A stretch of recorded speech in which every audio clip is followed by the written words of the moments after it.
Hi, everybody. It's Gene Simmons, and you're not, and you're listening to the Potter Than Hell podcast with Steve, BC, BB, and Dylan. But you knew that, didn't you? Ladies and gentlemen, welcome to the Potter Than Hell podcast. This is your last stop on the crazy train of hard rock and heavy metal. So sit back, buckle in, and hang on. Here we go.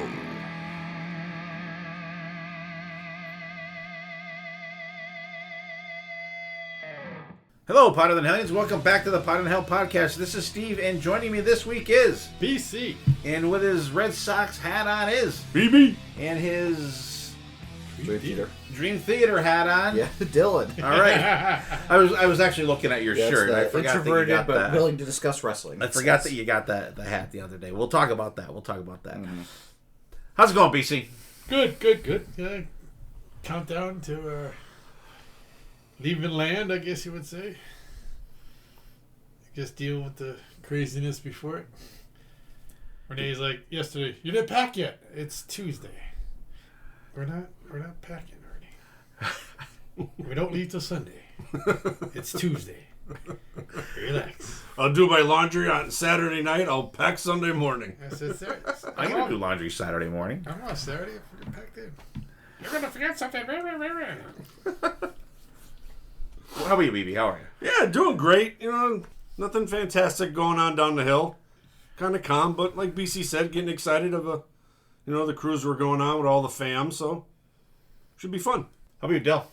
It was a busy day at work today, but I am doing well. Had a good time. They were all good meetings. They all ended up very very good. So that was a nice thing to have. If you have a lot of meetings, at least everybody's getting out of there happy. So Good.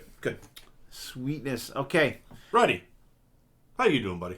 I'm good. I'm having a good day. Had a busy day too, and sun's out and shining. And we just out on the porch shooting the shit for a couple minutes before we rolled tape here, as they say, and we'll be out there when we get done. So all's good.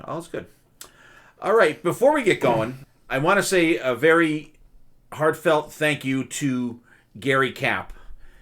He was on podcast maybe a month or so ago, and he asked us a question. I don't think it was on the episode. I think it was like either before or after we recorded.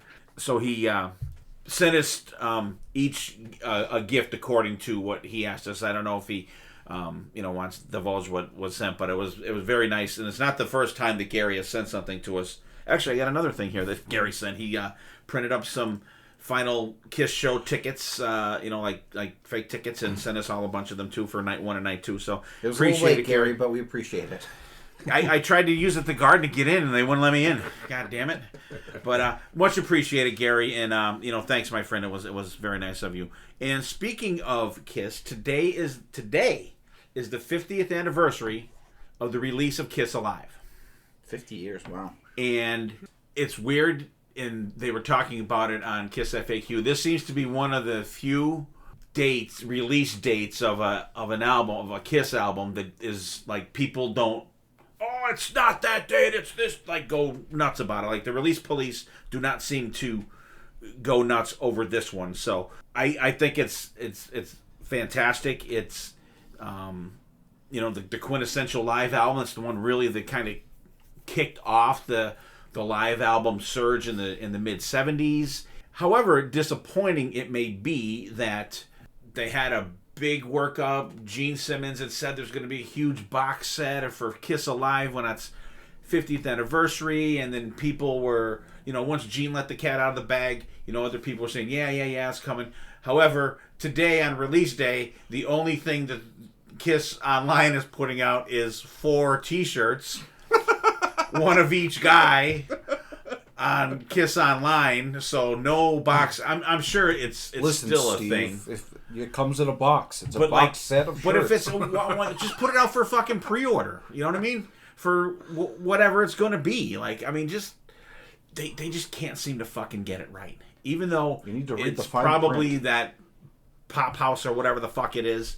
I don't know. But like, I've been kind of binging Kiss Alive last couple days. I actually listened to it twice today, and I think it's just fantastic. How about you, BB? Kiss Alive? Yeah, I love it. I was a little bit too young to hear it when it came out, but, eventually came back to it.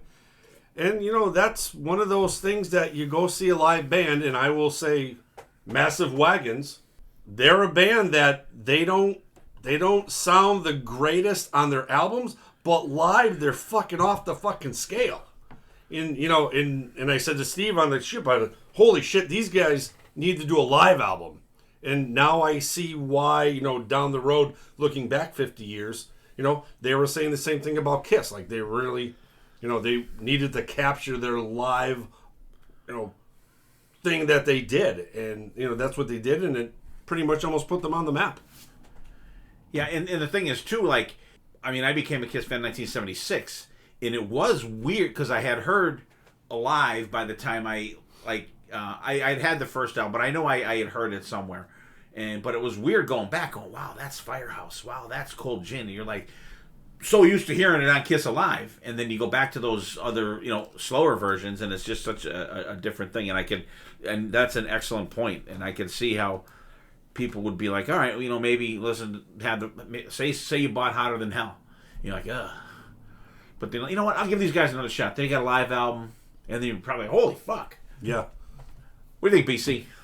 I'm trying to remember the first time I heard it. I know I was a few albums in before I actually got to hear the live album. And I remember, you're like, whoa. Like you said, it's very much different when you go back and hear the first album, second album, and so on and forth. But classic. Well, Steve, I heard you complaining about the box set and not being able to get things because they're all in a box set. So we've made a build-your-own box set. You could buy the shirts. You could buy the Germany edition of Alive. You could buy the Alive Millennium Concert. You could buy the CD of Alive. And make your own box set. It comes in a cardboard box, shipped directly to your door. So it really would be a box set. That's what I'm saying. A set that comes in a box. It's a box set. He didn't lie. They are doing a box set. Ask him no questions, he'll tell you no lies. However, the shirts were the only new thing up there. Jeez. I love the Germany edition of the album could be bought, and I think the only difference is probably the cover, right? Yeah, it's got to be. Yeah. But I wonder what the back cover is with the guys with the sign. Yeah. I wonder if they changed that too. Well, for $27, you could find out. You could find So out. if anybody's got the German version of Kiss Alive, let us know if they changed that on the back. I'm interested to hear that. Ich bin ein Kiss. Or if they just didn't have that on there. Yeah, it could have been another picture. Or, that's interesting. Guys out there, if you have a copy of that, post it on our social media or send it to me in Messenger or put it on my Facebook page or whatever. I'd be interested to see. And I never thought of that either. So, cool. All right. Last week, we had our buddy Canada Rob on. We finished up our 40 cassettes turning 40. It was great having Rob back on for part 2. And, I'm sure Dylan's still, scratching his head about the soundtrack that was picked on the list. And rightfully so. And they did change it. Yeah. They changed the C's. Okay. Kiss. The good old Kiss. So, so it was great having Canada Rob back on. It was fun listening to those songs. And, fun listening to most of the songs. Mm-hmm. And just like your head is scratching on some of the picks that were there. And also, too, like the accuracy or the inaccuracy of some of the things on there. That were, because Bryan Adams was on there 2 years in a row for this thing, you know what I mean? It should be when the album comes out. I mean, it was still big and there were still singles on it and stuff like that, but it should be the year that it came out. It was not turning 40 this year. I think that they should have a little more checking shit out before they do shit like that. What do you think, BB?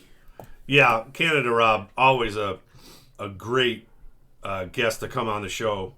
Always has his T's crossed, his I's dotted. He's ready to go when he comes on. He knew a lot of the stuff. He even pulling out the Canada bands and coming to Vancouver and doing their thing there and starting there. So it's always great to have Canada Rob on. And like you said last week, can't wait to see him again on the Monsters of Rock cruise.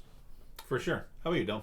Yeah, I thought coming out of part 1 that the angriest I would be about the episode was about the soundtracks. But lo and behold, the Bryan Adams being number 2 on a list where the album was 41 years old. And that was something that I discovered as I was looking up the albums on Wikipedia just to kind of see what the track listings were during the episode. So I wasn't aware before then. So it was kind of a, you heard my live reaction situation. And is that the angriest I've been on the podcast? I think it might have been. If it's not, it's close. Yeah. It's close. But and it wasn't directed at me. It was not directed. That's true. Well, that's the thing. Like, I can't be angry at you all because at this point it's more of like a resignation. True. But I can't especially be angry at Canada Rob because every time he's on, it's always a pleasure. He always has such fantastic insight into all the music that we talk about. And honestly, it was such a seamless transition from him being a listener to him being a co-host. So I love having him on. I can't wait to have him back on again. And I wish you all well on the Monsters of Rock cruise. It's always a blast. What do you think, BC? It's always awesome having Rob on. I mean, he gives us the northern experiences that we known from here. He gives us his view from back in the day. It makes the world much smaller than it was back in the day. The episode was fun. I mean, again, all these songs that we had to listen to for hours at a time just to get to our one track an hour that we liked. It's fun. It's fun reminiscing about these songs. 2 more things. Myself, Dylan, and BC, last Friday night, we ventured to Reading, Pennsylvania, and we went to the Reading Performing Arts Center, and we saw Dream Theater. And I'll go last. How about you, Dylan? So this was technically the second time I've seen Dream Theater. Well, not technically. This was the second time I've seen Dream Theater. The first time we saw them at the Kirby Center. They were performing their concept album, The Astonishing, in its entirety. So the whole show was basically just that album. So this feels like the real first time that I've actually seen Dream Theater because though they did play their new album, Parasomnia, in its entirety live for the first act, the second act had a selection of a couple of other songs throughout the history, and it was the first time I saw them with Mike Portnoy, their original drummer. So really awesome show. It was a show that even the weird stuff that happened during it couldn't take away from how good it was. There was a fire alarm that went off in the middle I forgot about the show.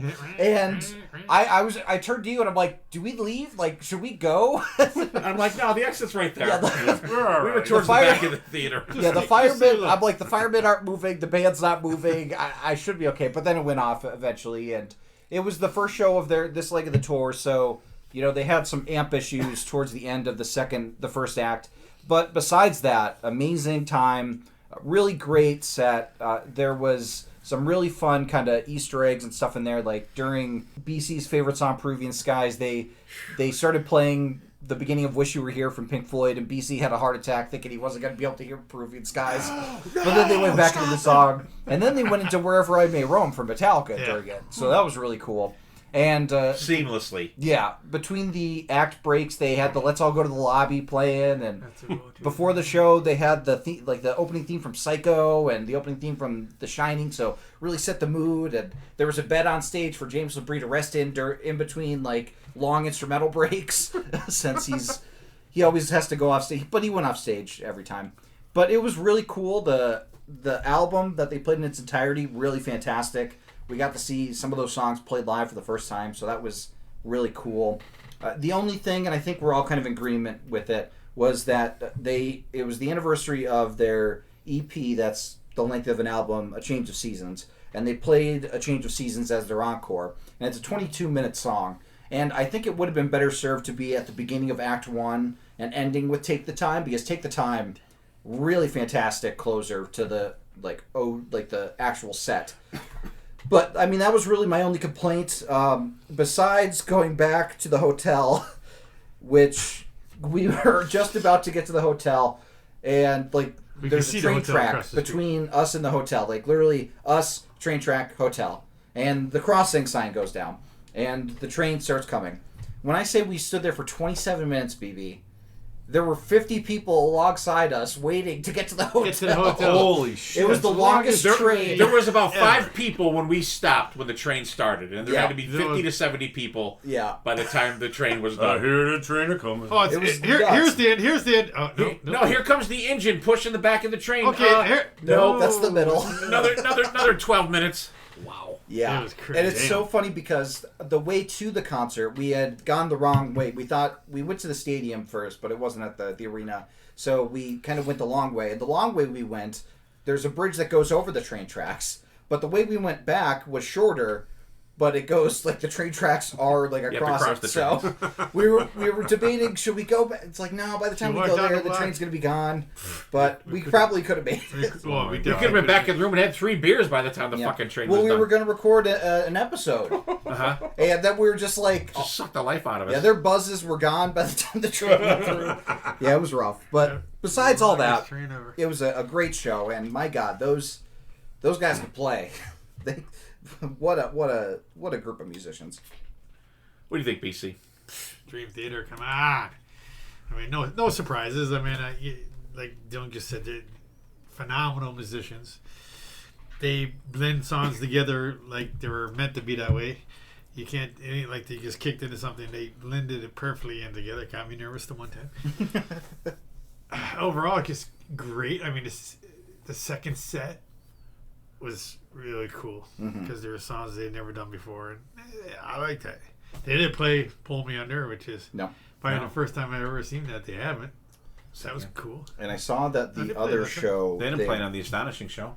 No, they didn't. No, they only did the album. They only did the Astonishing. They didn't do anything extra on that show. Yeah. Why do I remember? They played. We saw them with Maiden. Oh yeah. The next show they replaced "As I Am" with "Panic Attack." And they did Dark Eternal Night instead of Rite of Passage, which both good songs. I like the songs we had as well. Rite of Passage was fantastic, and As I Am was just kick ass. There's many parts you're like, oh. Yeah. All right, I got to be totally honest with you. We left around, I don't know, like 3:15 in the afternoon. We left, so I went to work in the morning. I was telling my director, I'm like, I really don't feel like going to this fucking concert tonight. Yeah, you were poo-pooing on the way down. I'm like, I really don't. But I'm going with Dylan and BC. I said, so I'm gonna go. I'm gonna go. And then, so we had a good bullshit session on the way down. We should have recorded on the fucking way down too, by the way. And so we got there, had something to eat, and we got there. It was like once again the merch line was 8 miles fucking long when you go into place. I don't understand. Yeah, we went. So then I told Dylan, I said, because when we were listening to the album in the hotel room, we were eating, and Dylan goes, "Oh, I don't really like this song as much as the other ones." So then when we were in there, I said, wait till this show starts. When that part comes that you don't like, go out and get your merch then, because the line won't be long during the show. So he did, and he got his shirt and his hat, and so it was cool. They very atmospheric in the beginning. They had like. The visuals on the show were just insane. Mm-hmm. They were just crazy, good in a good way. And so they came on. They have that little overture type thing in the beginning. Going to bed, the guy, Stage was cool. Like Dylan said, they had the bed on there, and like everyone's spaced out, on the stage, good where you could see them. And Mark Portnoy had 3 drum sets, and he played all 3. He played a couple songs, and actually I think there was one song he changed during the song. Yeah. And so they came on, and I was like, okay, this is cool. First show in a long time that I forgot my earplugs, by the way, which it wasn't crazy loud, so it wasn't bad.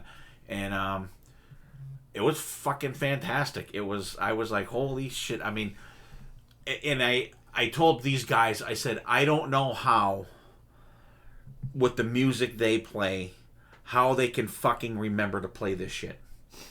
It's just, there's so many time changes and so many different tempos and everything, and it's crazy. Like, James the Breeding come on the stage for like fucking 15 minutes or something, I think. Still the most well-rested frontman in the history of rock. But he sounded great. I guess there was discussion out there that he wasn't sounding great on the first leg of the show, of the tour, or the last part of it. Just or in something. general, like people always shit on James LaBrie really? live. But I thought he sounded great. Don't sound like the album. yeah, he sounds fan. He If sounds. you want to listen to fantastic the album, this stay show. the fuck home. But I enjoyed the hell out of that show. Me and BC, we drank a couple beers during the show. BC got great seats for us. We were right on the end of an aisle, but there was only like 3 other people in the aisle with us. Yeah, because we're right next to the soundboard. So we were like 2 rows from the back. It was a smaller theater. So It looked bigger on it had a great time. And even on that change of seasons, I said they're losing me. They're fucking losing me here. Like if they did that when they came out after the break, that would have been okay. I would have been totally fine if they didn't play that at all. No, I would have as well. Like I knew as I am, they did, right? Yeah, As I Am was the song they came out at too. Yeah, which like that's that a I knew, fantastic song. and like Peruvian Skies I knew because I said to BC, I said, "This is the song you like, isn't it?" Yeah. And because when he was getting, I could see he's getting nervous. I'm like, "This isn't how this goes." I was like, "This is Pink Floyd." No. So I could see BC like getting kind of pissed off, and then they went into it. But it was a good time. Even the train thing was fun. Yeah, that's a You really know, funny story. It was just like something else that happened, you know. So it was a fun time. I got and Mike being back in the band. Yes. Mike Portnoy being back. Yes, I'm sorry. He brings a distinct. it's a sound. It's so great seeing him and Petrucci like interacting with each other. Like you could Yes. tell they're like jamming together and like But also, too, you could see Mike Portnoy behind the drums. Like, when Mike Mangini, he had so many fucking drums. yeah, he had like couldn't like see the him. ones that were cage. You could see Nico McBrain more than you could see well, fucking and Mike Mike Mangini. also would stand. Mike Portnoy He'll stand stand up up sometimes. Stands up and plays it. I love when Yeah. he does the air fill. Yeah. Like as he's doing the pedals. Like that's always fun. Yeah, so it was a really good show, and I was so happy that it was just Dream Theater. I wish more bands would do an evening with. Be fucking great. Maiden should have done that for fucking. I mean, Maiden's been doing it. Maiden should do it. They should have been doing that for years. But really, really good time. And speaking of live stuff, there's supposed to be, and I'm gonna do air quotes here, a Twisted Sister reunion. For 2026, they're going to celebrate 50 years of Twisted Sister, whatever. However, Jesus, 50 years for that too. AJ Apparel passed away. You can't do nothing about that. When they played in 2016, Mike Portnoy, speaking of Mike Portnoy, he played with them, and there's a live album out with Mike Portnoy on drums with Twisted Sister. So, however, it's going to be Eddie Ojeda, JJ French, Dee Snider, and James Franco is going to play drums again. James Franco? That's his name, right? Joe? Joe Franco. James Franco's the not that guy, not the actor actor. guy. Joe Franco, the guy that played the drums on Love Is for Suckers. Yeah. So he's the drummer. And no Mark Mendoza. Because they can't get along. Oh, and let me clarify when in a text. Yeah, I knew what you were talking about. I knew you would. Because there's a thing here. Fuck, they started off It was behind the band or whatever on VH1. behind the music. Yeah.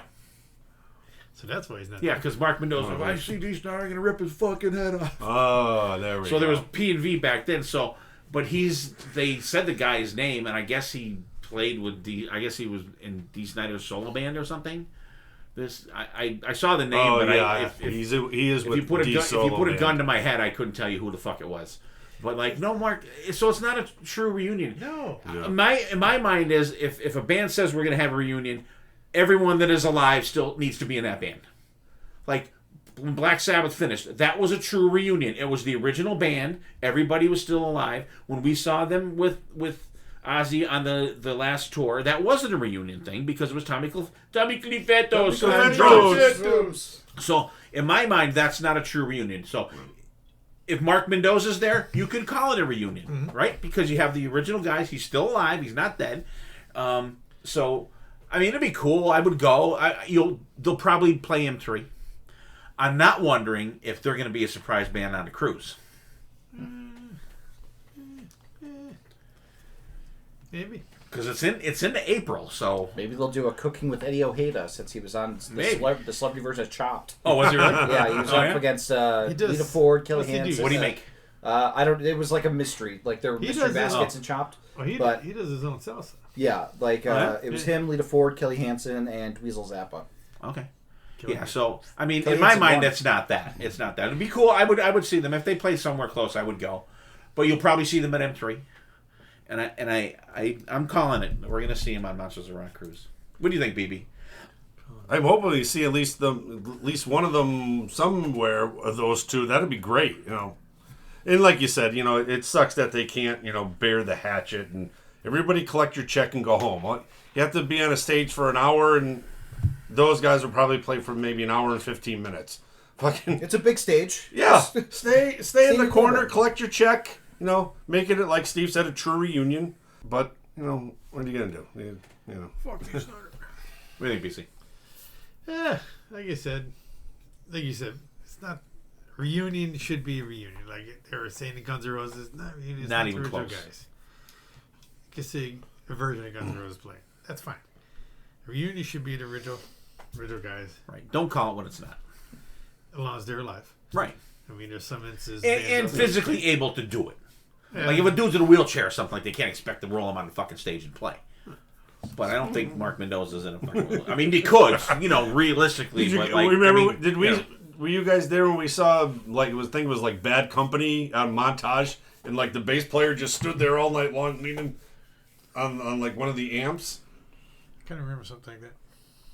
and that's why we were joking. Yeah. We wheeled him off in He's a probably petrified by how bad Paul Rogers is. yeah. Paul, shut up. I hear that. What do you think, Dylan? I always find it really interesting because with your job, with work, we've all worked with people that we don't like. You know? And if you treat like a band, especially a band like this, where they don't have to do this is just a reunion, this is to make money, like it is not an artistic thing that they're doing. They don't feel a dying need to get out there. Yeah, like this is clearly, we're doing this for the money, let's do it. Like, you just need to be in practices, and you need to be at the show. Any other time, you don't have to interact with each other. I never understand why people can't just get over themselves and suck it up for the, you know, at most, like maybe 8 hours total that you're with this person.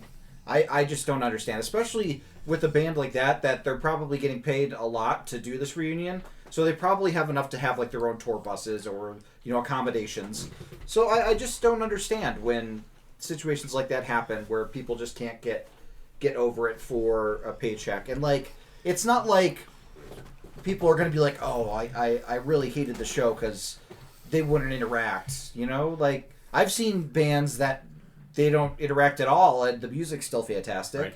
You know, Dream Theater doesn't move a ton, but music's still fantastic. Like, John Young maybe had his arm James LaBrie wrapped his arm around him once, but I don't think he interacted with anybody else during the whole show. Yeah, that's a lot for him.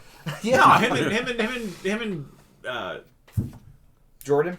no, the other guy, John Petrucci. Well, actually, the three of them were up there Oh, when yeah, they had well, the keytar. yeah.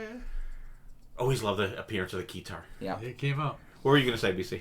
Oh, did anybody see the Sebastian Bach newest fiasco? Oh, with I him, heard about it. I read something about it. It was. Like he Yeah. fucking wigged out again, yelled at some girl. Yeah. Just for a hug. She wanted a hug or something, and He doesn't want his wife to leave again. because he'd cry. So everybody's on there.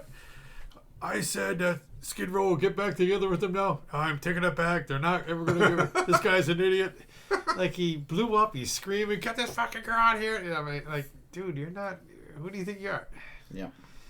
I think Reddy's got something on there. No fly zone. Ooh. If She'll you can't, paint the, if you she'll can't paint hug the a next fan, album I mean... cover. Huh? She'll paint the next album cover for him. That's probably in their the writer.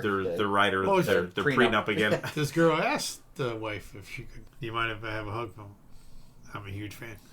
Like, I was a huge fan. Yeah. Not anymore. and we've seen it ourselves. Oh, yeah. You know? Yeah. Like, I got 99 million fucking followers on fucking Twitter. Don't you guys fucking know the words of the song? although I do still say the 2 times I met him, he was nice, but you can't be doing shit like that, especially now. Especially now. When All right. everybody has a phone, yeah. All right, before we get going, what are we listening to? How about you, Dylan? Well, I've been on a Dream Theater kick since the show. I listened to Images and Words, and I listened to Awake today. And yeah, I'm probably going to continue through the discography. So really excited that I'm back in that mindset to be listening to Dream Theater, because as much as I love Dream Theater, they definitely are a band that you have to be in the mood to really get into them. But I'm back in the mood, so They're really soaking in. yeah. Mm-hmm. All right, and for 6 me, o'clock on a Christmas morning. for me, I've spun the new Dream Theater album. I threw it on vinyl and I listened to it again the other day in my headphones. Now let me ask you: did you find a more appreciation after hearing the album live in its entirety? Yeah. And just like the tone live was so much more intense though. Like that guitar tone was fucking sick. The new Glenn Hughes album I picked up the other day, Chosen, really good. I'm really enjoying it. Like I said before, listen to Kiss Alive, and the new Halloween album, Monsters and Giants. I'm digging the shit out of it. How about you, BB? Yeah, just trying to get like a list together, just trying to catch some albums I haven't listened to from that were released in this year. One that I like but probably won't make my top 10, the new Giant album, Stand and Deliver, that was released May 16th of this year. There are some good songs on there. One of the songs we almost were going to talk about tonight, but it didn't quite make the cut. And then, like I said, the album probably won't make my top 10. It's just a couple good ones on there. But other than that, just a nothing crazy, just a good rock album. Maybe a couple, mid-tempo ones. But there's some good stuff. If you're a fan of Giant from back in the day, it's very close to what you expect. BC. Yeah, the other morning I was going to work. I text you. Hair Nation actually played a deep cut from Cinderella, which sent me down the rabbit hole of the Still Climbing album, the Heartbreak Station album that you really don't delve into as much as you did the other two. So I did a lot of that. I went back to more Balls to Picasso again. I just can't get enough. I keep going back to that. That's just... BC can't get enough balls. Can't get enough balls. I need more balls. Now if you can go back and do some other albums like that. I know. All right, so that's what we got going. Some new DT, some Glenn Hughes, Kiss Alive, and some Halloween for me. Cinderella, Still Climbing for BC, and some more balls to Picasso from Bruce Dickinson. BB, new Giant album, Stand and Deliver. I listened to that too. I was like, there's a couple on there, but nothing great, I didn't think. And Dylan is on the DT kick with Images and Words and Awake and the whole gambit. All right, now we'll get into the crux here. A couple months ago, what we always do is maybe a month ago. We always do. We're always huge fans of new music here on the podcast, so I always like to do in the middle of the year. We like to do an album from the first half of the year, a new album from the year that we're in. I always enjoy doing those. So then later in the fall, like now tonight, we're going to do songs from albums from this year. Could be, could have came out the week before, or it could be just a single that's out, which there's a couple of them I think that we're going to talk about tonight. Mm-hmm. So then we spun the wheel, and I came up first, so I'm going to give you mine, and we each had 7 songs, I believe. Mm-hmm. And so we're going to roll through those. So my first song that I picked was, I just talked about this album a little bit, Halloween, Monsters and Giants. And this one came out August 27th, and really enjoyed the album. I'm enjoying the hell out of it. The song I picked is "We Can Be Gods." It's got a little synth start there, a little scratchy riff, then double bass kicks in, fantastic scream, great vocal cadence. But I like how they have 2 singers now, and they sing back and forth. It's almost like a duet on each song. They really complement one another. The pre-chorus is melodic. The chorus is great. And like I said, I love when both singers sing during the verse. Soloing is ripping. They got they're kind of like Guns N' Roses now. There's like 18 guys on the fucking stage, which there's 3 guitar players now, bass player, drummer, and 2 singers. So and there's probably a keyboard guy somewhere in there. So Halloween, We Can Be Gods is track number 1. Next song, I was kind of going through. I wanted something different, and so I was just kind of going through albums that came out this year. I keep a running list of them, and I came across this one, and I remember listening to it when it came out, and it came out back on May 30th. The band is called Metal 6000, and the song is called Blackout. The album is called Next in Line, and the song is called Blackout. I vibed with this song and album right off the bat. It's got like a crescendo type start in it. Then it like this riff kind of starts, but then when it gets going, it's got this friggin' driving groove to it that you could just feel your head freaking bobbing to it. There's like a scratchy guitar tone in there. Once again, the vocal cadence is really cool. Soloing is excellent in it. A lot of fretboard runs with some killer shredding at the end. Totally rocking song. So check that out. Metal 6000 is the band, and the song's Blackout. It's the first track on the album. And sometimes I try to pick the first track if they're really good, because especially if the album is good, because these first couple songs are songs that if you like what you hear right off the bat, you're going to like the rest of the album. Third track for me is a band that I've been getting into the last couple of years. They're called War Kings. The album and song is called Armageddon, came out on July 4th. And this is heavy from the get-go. There's whoa-whoas in there right at the start of the thing. The vocals are cool. The chorus is huge in there. But it's like a heavy chorus, but then like the last part of the chorus gets like really melodic. And there's and the second verse, they have a female singer that's on a lot of stuff now. Her name is Morgana. Great voice. I love how she sings. And on some of the other stuff, especially on the last album, she does some like very guttural type stuff, and it's cool to hear a female do that once in a while. It kind of gives you like a little like Arch Enemy type feel to it on some of the stuff. There's a really grinding back breakdown in the middle of the song. There's some whoa chantings in there. Very great heavy song. A solo, there's no real solo in it. There's some leads throughout, but there's no actual solo in it. I think that would have made it even better, but you don't really miss it that much. Next track is going to be from Smith Kotzen. Muddy Water is the track, and the album is called Black Light, White Noise. This one came out on the 14th of April. I've always been digging these guys since they came out. I hate to say that I like Richie Kotzen for obvious reasons, but these guys are named properly because Adrian Smith is first. Just saying. The dual leads start off. It's got a good kick in. There's a really good groove. Richie sings. He sings with a lot of soul in this one. But I really like when they sing together. I really like when they do that. Great solos from the both of the guys as you go through the song. And there's during the solos, listen to the bass. Julia from Vixen is Richie Kotzen's girlfriend, and she plays bass on 5 of the songs in this album, and this is one of them. And she just absolutely freaking kills it on this song.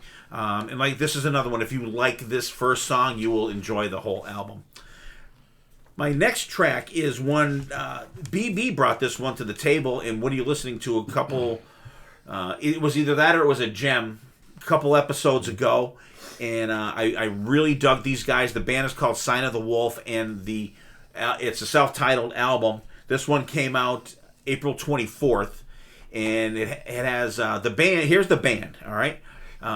Andrew Freeman on vocals, Doug Ulrich on guitar, Vinny Appice on drums, Mark Bowles and Chuck Wright on bass, and couple different songs. So, and on keyboards, from the amazing, one of the best metal albums ever, Rainbow Rising, Tony Carey is the keyboard player on this album. Absolutely fantastic. Great thumping feel to it when it starts. It gets really intense. Some great grindage in there. Andrew Freeman's vocals are absolutely fantastic. This is the kind of stuff that I want to hear Andrew Freeman sing. A lot of this Last in Line stuff, the last couple albums for Last in Line, the songs just weren't there for me. But these ones are more of heavy Dio Rainbow type songs. Doug absolutely kicks ass on the solo on this one. And there's a lot of great keyboard parts in there. Just an excellent song.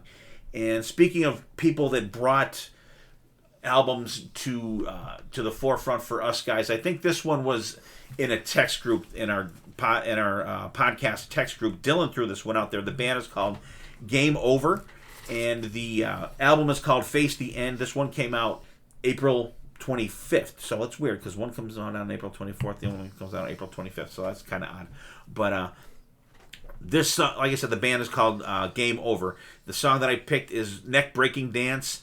This is my fun song of the thing. This song, I heard this one, and it harkens me back to some of the tracks from Monster Truck where it's just rocking. You got a guy like, hey, what is this? Kind of, like, it's really cool how he like throws it in there. The guitars are crushing in here. There's some spoken word, like I said, just that guy. This song just fucking rips. And the chorus, neck breaking dance. Fun song. So chantable. The vocals, when not just the guy talking, but like the vocalist is fantastic in it. The leads absolutely rip. Like I said, this kind of reminds me of like a Monster Truck song. So if you like those guys, if you haven't checked those guys out, check them out. But really, really good, strong track. The whole album is really good. Thank you for bringing that to the table, Dylan. And BB, thank you for bringing Sign of the Wolf to the table as well. So third, my last band that I brought to the table is, I've loved these guys since the mid-'80s. They're still going. God only knows, if there's any original guys left. I don't know. Their list probably reads like fucking LA Guns or something. People in and out of the band. I don't know. I don't care. These guys have had some really strong albums in like the last 4 years. The band is called Tokyo Blade. Love these guys. And the album is called Time is the Fire. This one came out on January 17th. And the song is called Devil in You. There's like a little muted guitar at the beginning that goes into like a really heavy riff. Like I said, their last few releases have been very strong. Some great layered vocals here and there. The pre-chorus is absolutely fantastic in this one.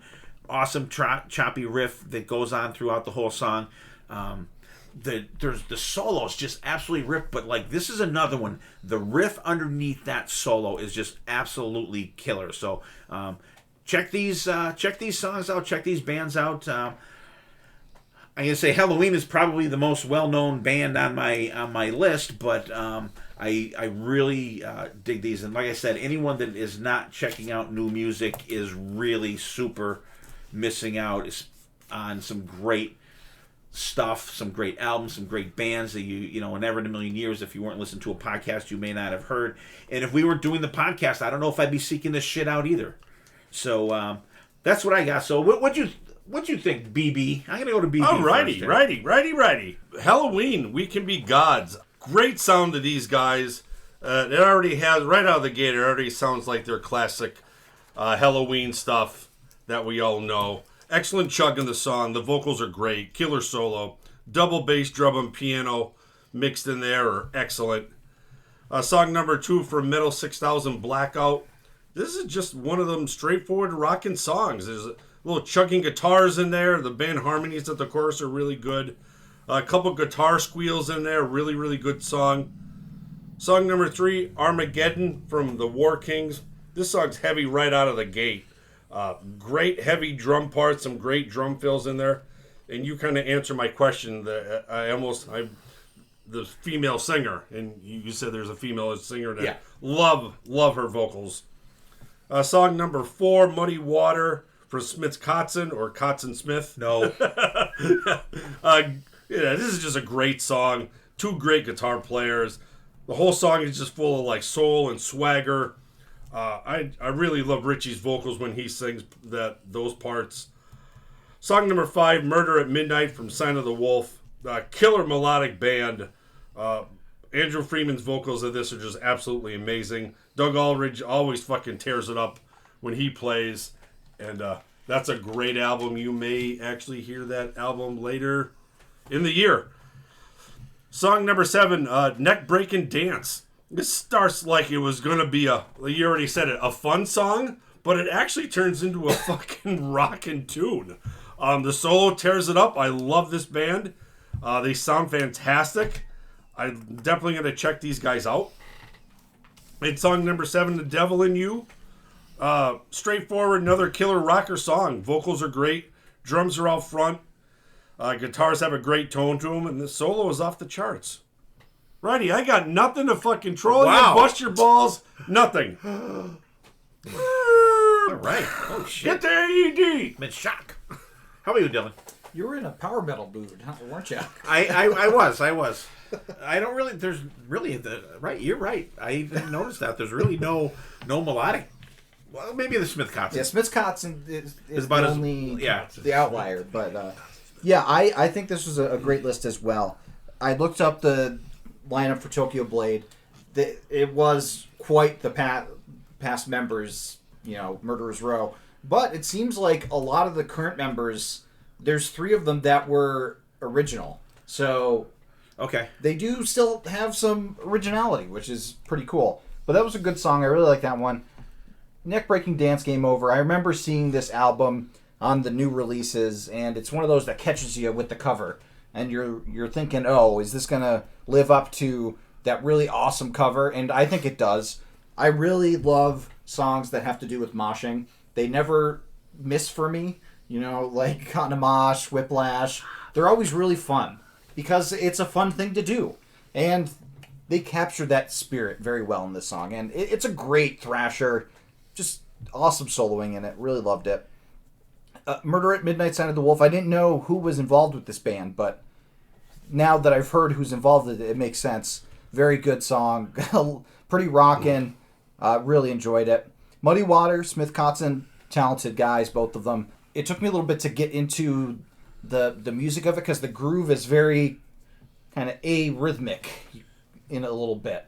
And it's a little tough to parse out what's going on. But then once I did, I was very much liking it.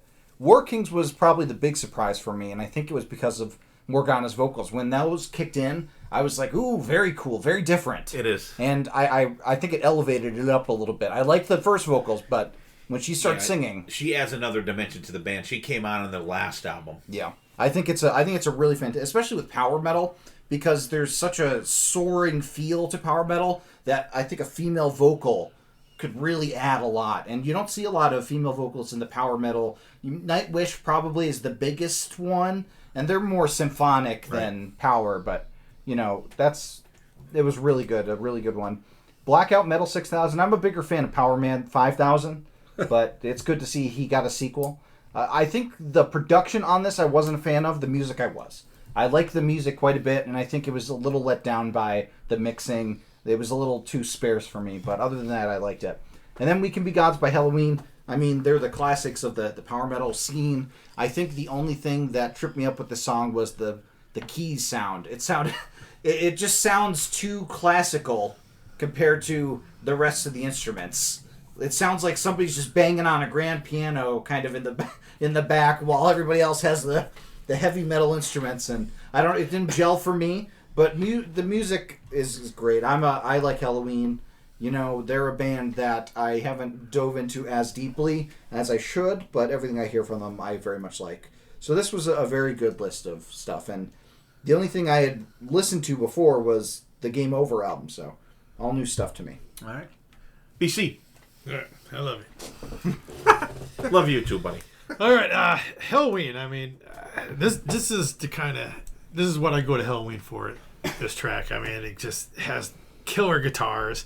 The riffs, the solo, and the double bass. You got the right. You got everything is lined up here, and then the solo in the song. This is how Halloween I want to hear. Metal 6000. I like the start. It was a very cool start. Cool riffage, and to me, it's just a no fills rock and roll. I mean, nothing straight up spectacular, just straightforward. All right, the War King song. I like the heavy riff in the beginning, and of course it has a Viking background vocals. I guess see it as big ship full of Vikings. But a good one. I have to delve into that a little bit more. Smith Kotzen. I mean, Richie's vocals is so unique. I mean, I really dig him. I don't know. I like a lot of his solo stuff. So, of course, I'm going to love Smith Kotzen. I mean, between the guitar playing on this is phenomenal. Signs of the Wolf. All right. This is another song album I want to get more into. It has the cool riffs. Has the guitar in this song keeps me listening to it. Because sometimes I walk away and roam around aimlessly. Look, squirrel. But the guitar kept me there. Another cool solo. The Game Over song, a good riffage. It has the big background vocals, which always catch me, and lyrically, kind of funny. You know what I mean? Like not serious, like for like, So that caught my ear. So I have to love that. Then Tokyo Blade, very 80s.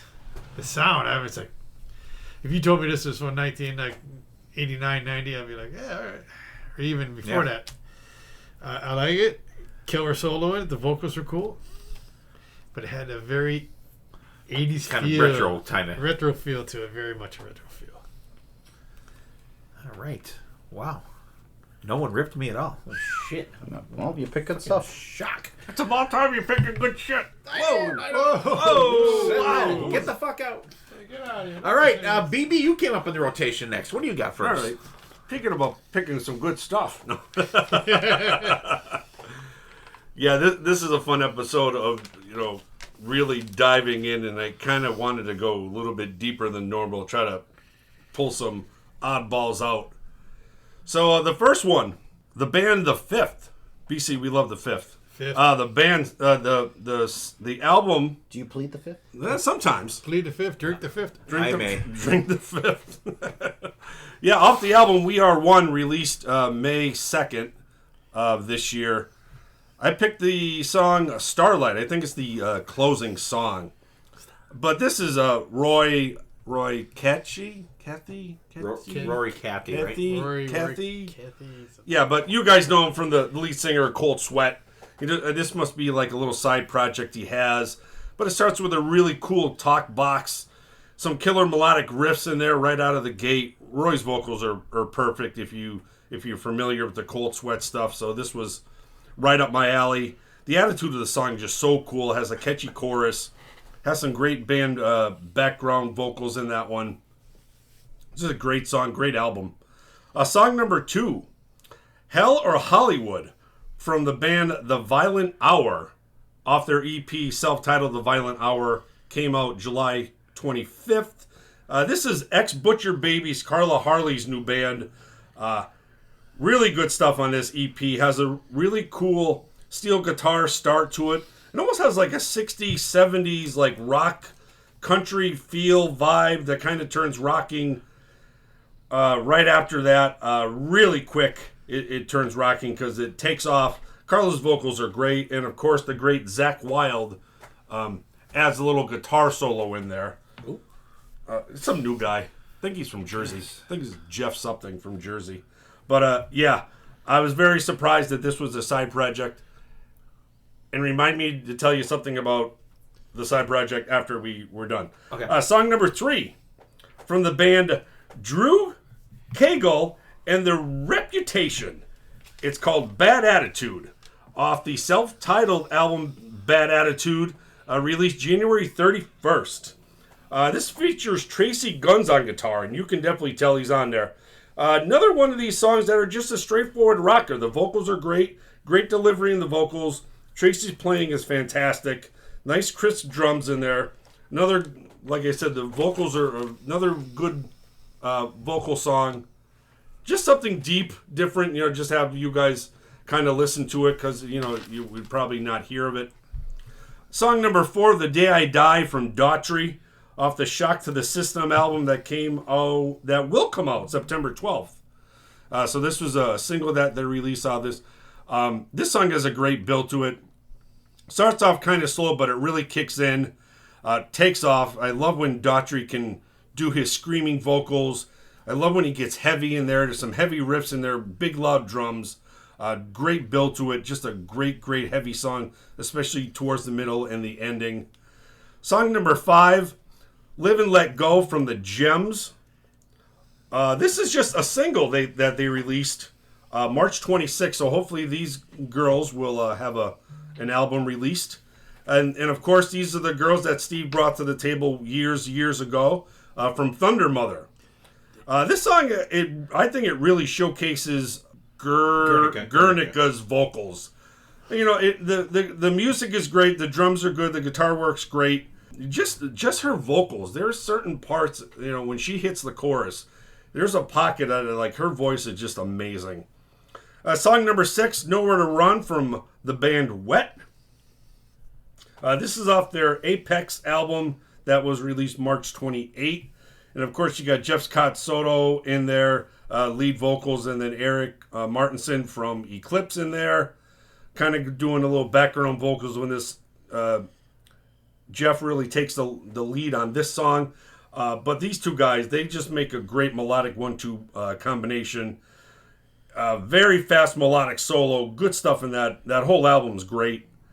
And then to close it out, my band Airborne with a single that they released on June 6th, Gutsy.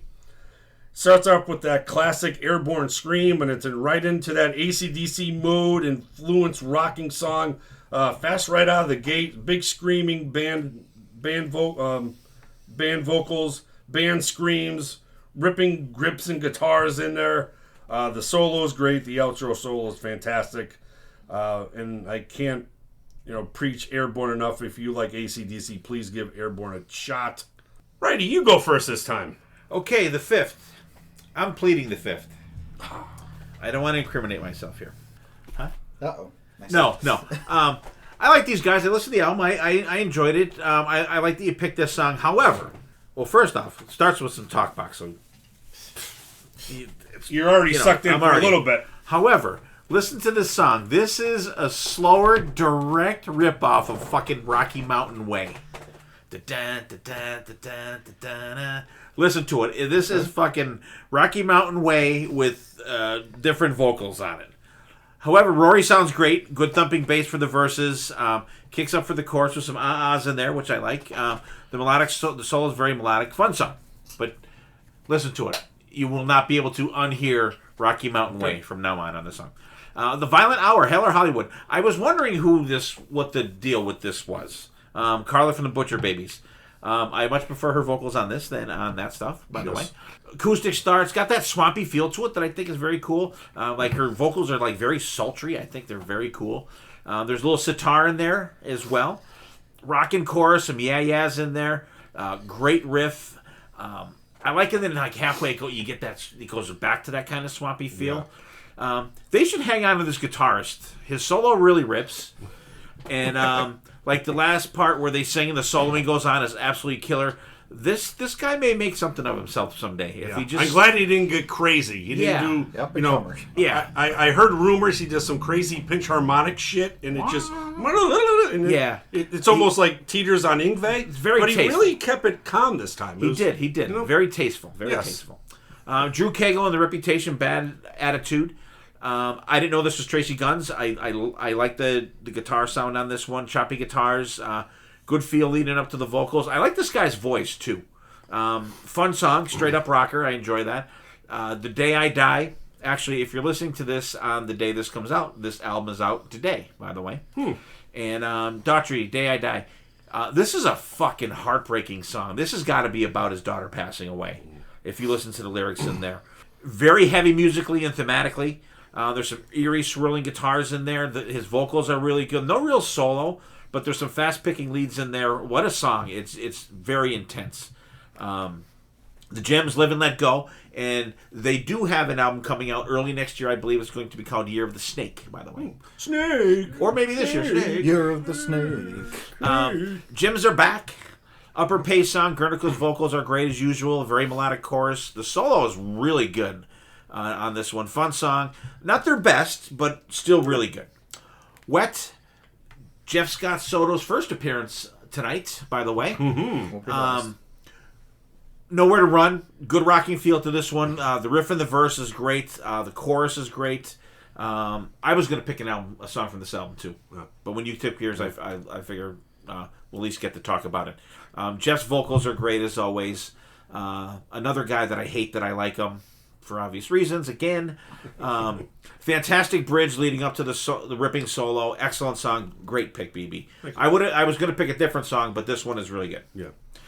Airborne, Gutsy. I think we talked about this song once before, but I think it was maybe a gem song or something. Another kick-ass track from Airborne. They've been playing this live all summer, and I can't wait for the album. Great build. I love his raspy vocals, and the solo was just absolutely awesome. I'll give it to BC. Airborne. Nice. Nothing to rip on you for. Sweet. Dylan. Yeah, we are 2 for 2 on lists today. I was very excited about this Airborne song because the Airborne that I've been hearing more recently has been pretty mid-tempo. And I like that Airborne. I don't love that Airborne. This is the Airborne that I really like because it's right in your face. It feels like old school AC/DC, and it just has that. It feels gutsy. It's a very good title for the song, and if this is indicating what the album's going to be like, I'm on board. Nowhere to Run, Wet. I was trying to think of who the singer was because I was like, this is very familiar. Who sings this? Makes perfect sense. It's Jeff Scott Soto. God forbid that man take a break. Great song, though. It's everywhere. Very good song. Live and Let Go, the Gems. I'm very happy that they are still doing something musically despite the inner turmoil that they experienced with their band, and this was a great song. You said it's just a single at this point. We don't have any standalone single. Okay. They're on I think the 16th of September. They're releasing a single from the upcoming album. Okay. Cool. Well, I hope that they continue this trend because it's a fantastic song. The Day I Die, Daughtry. Not the last time we will be talking about somebody from American Idol on this episode, and this I always forget that Daughtry is rock. I don't know why my mind has it wired that he's country. He is not country. He's pretty rockin', and this is a really good song. Like you said, very heartfelt, very emotional, and I think it's a good song to remind me that Daughtry is more rocking than I remembered. Because I think if you like the songs, you really like him. If you hate them, you really hate them. There's no middle with him. Mm-hmm. A Bad Attitude. What a great title of a song to have Tracy Guns be on. No, I'm joking. This is good. I like this one as well. But the other song that has the feature, Hiller Hollywood, is the one that I really liked from this. Zakk Wylde is amazing. He did not go overboard on it, which I was very afraid he would, because you see a Zakk Wylde feature, and if he's not on the rest of the album, you're worried, he's going to jam everything he has in there. But he didn't. So I was very happy. And Starlight the Filth, I really like too. So these were all really good songs, BB. I thought nice. And again, I had not heard any of these, so perfect. I'm glad That's why we're here. Yeah, I'm glad that I was able to listen to them and enjoy them. Sweet. All right, BC, bring it home there, buddy. I love you, buddy. I love you, buddy. However, the fifth is amazing. The fifth, oh my god. Anyway, the fifth. I mean, we don't have to say any more about this.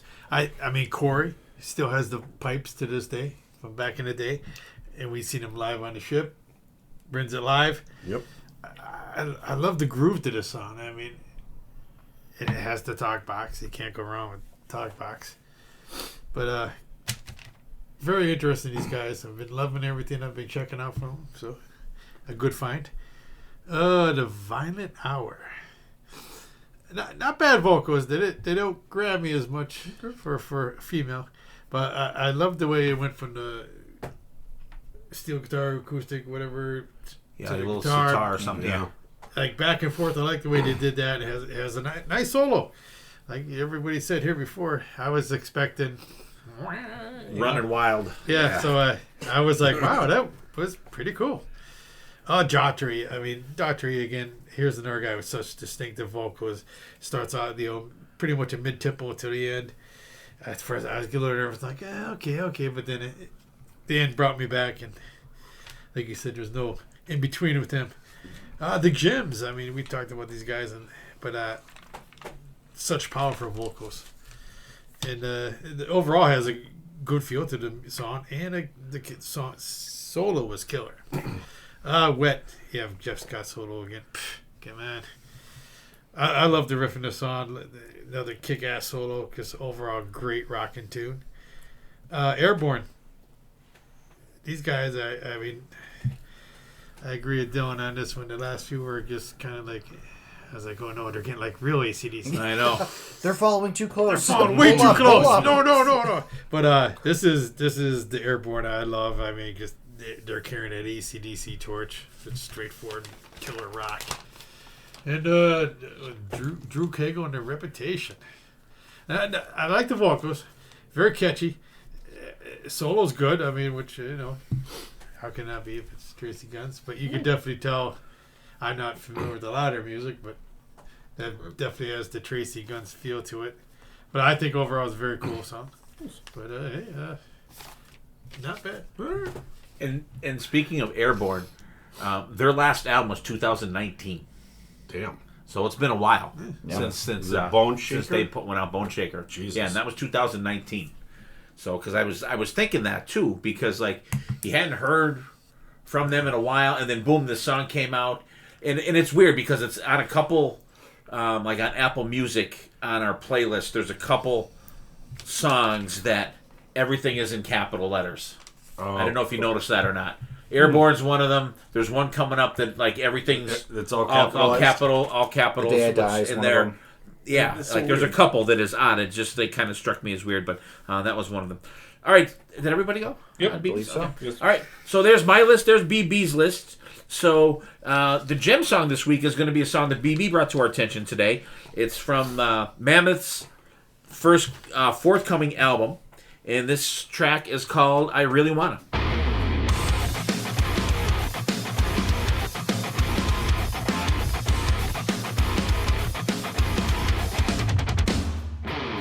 Another day in perfect harmony. You're getting easy to please. You're lobbing daggers to the left and right. I guess I'm finally thinking clear. You cry, you lie. That painted picture won't hang. I know it's time. I'm on my way. I really wanna fuck with you.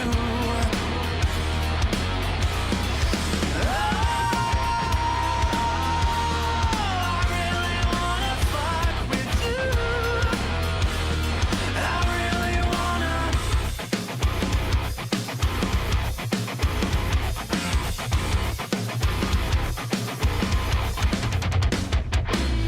I think I love the way you care for me.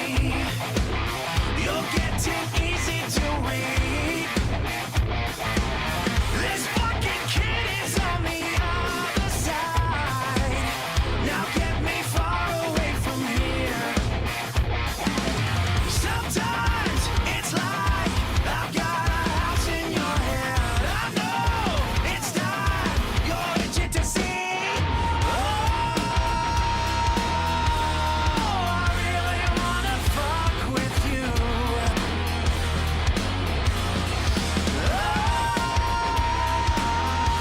I really wanna fuck with you. I really wanna.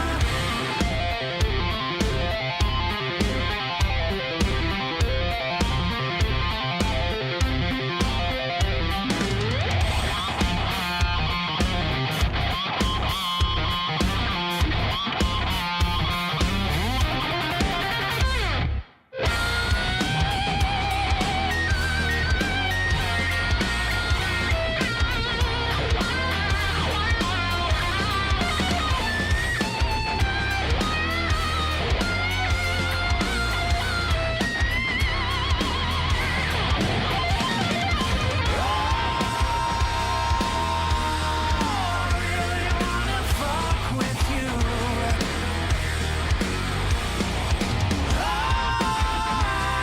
I love it when I fuck with you.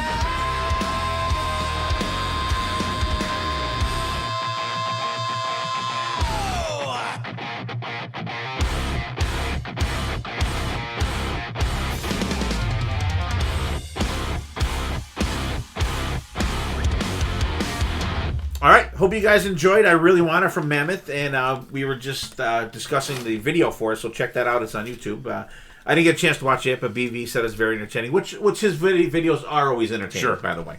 All right, so we're going to get back into the list. So, BC, you are next in the rotation, my friend. Oh my God! Alrighty, so this year songs have been up and down with me throughout the year, but my first one's gonna be came out in August. Ellison Soto. Again, here's that guy from the Unbreakable album. Song's Snakes and Bastards. Call me bastard. But I just love it. It's very heavy. The vocals, angry vocals. The drums are so cool in it.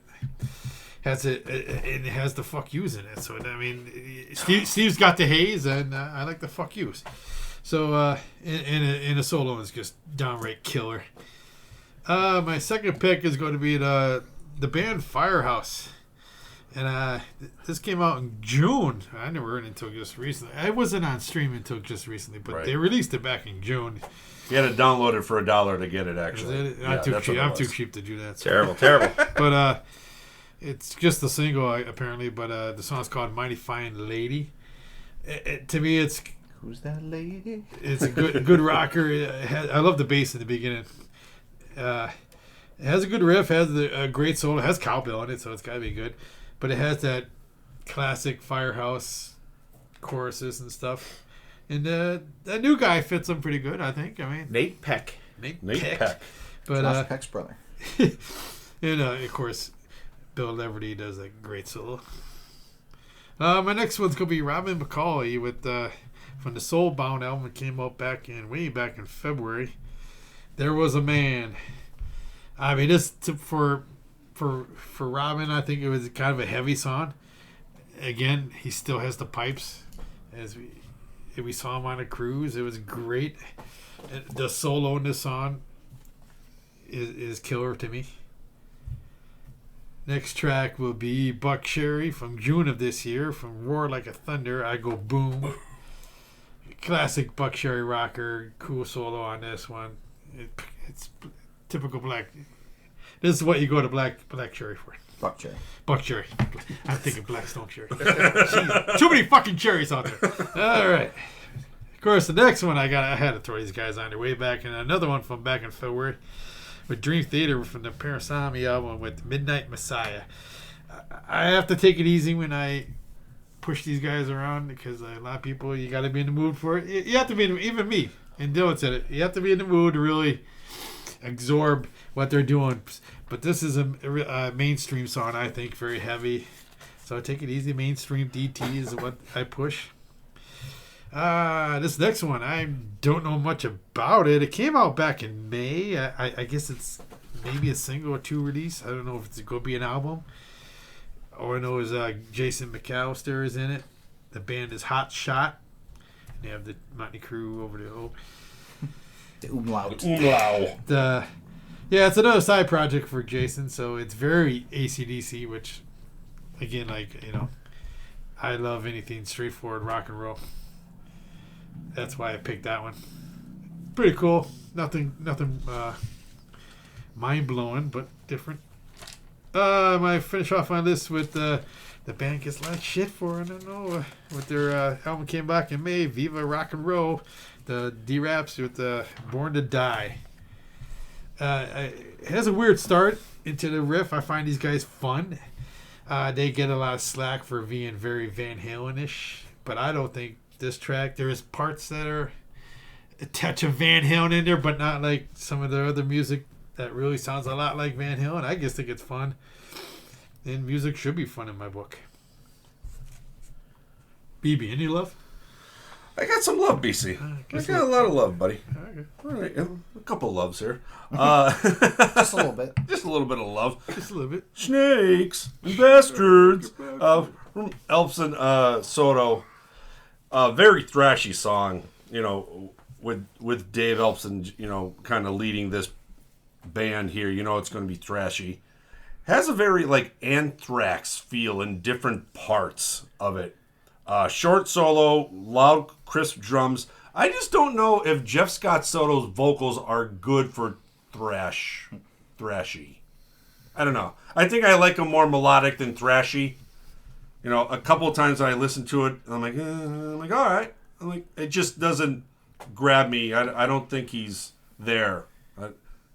He probably got the paycheck and he's not into the thrash. Song number 2 from Firehouse, Mighty Fine Lady. Nate Peck. Now, is this the guy from American Idol? Yeah. Yes. Okay. Oh, okay. I was wondering who the hell you were talking about. Yeah. And I need the check. I haven't watched now that I need since the William check Pong. American Idol out. I would love to know the background of songs he did. Like Daughtry, did some crazy stuff and he turned them all rock. So I'm really curious what Nate does. But yeah, he's a really good fit, I think, for Firehouse. Very similar kind of to like CJ's vocals, but fucking Bill brings it all the time on fucking guitar. You know he's going to bring it. Just tears it up. Good rocking tune. Definitely has that classic Firehouse harmonies in there. Yeah, it's great to see these guys back. And that's a great song. Hopefully, even these guys can release a 4 or 5 song EP. That'd be fantastic. Song number 3, There Was a Man, from Robin McCauley. Yeah, this is a good song. Robin vocals are still good these days. Like, just, he's been around for a long time. And his pipes are still good. Very short, shredding solo. Another just a good straightforward rocker. Really enjoyed that one. Song number 4, I Go Boom from Buck Cherry. Another killer track. This Buck Cherry tune, it like you said, BC, it has their classic Buck Cherry sound. Great song. Killer solo. Chanty, very catchy chorus.